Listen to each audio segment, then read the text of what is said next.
Welcome to Kenton's videos. Enjoy the video. You begin by verifying essentials, Tina TI installed and the correct version. This avoids breaking changes later. Create or open your project folder and initialize Git if you want version history. Once done, define a concise content schema, models, fields, and media directories so the CMS knows structure. This first action gets you into the editing flow quickly. It prevents schema drift and keeps templates predictable. Make sure to save and commit initial files before moving to configuration.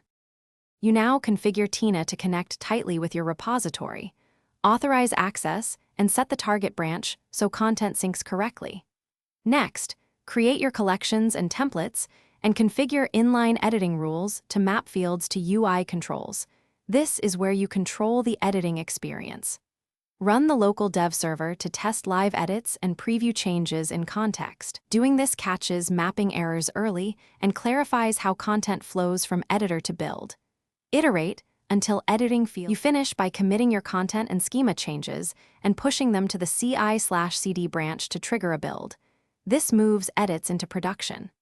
Validate the generated output and walk through core pages to ensure rendering matches expectations. If deployment fails, inspect build logs, confirm branch configuration, and verify API/auth tokens. These are the usual culprits. One key troubleshooting tip: reproduce the issue locally with the same env variables. This isolates environment differences and speeds up a fix. Thanks for watching. Consider subscribing if we helped you.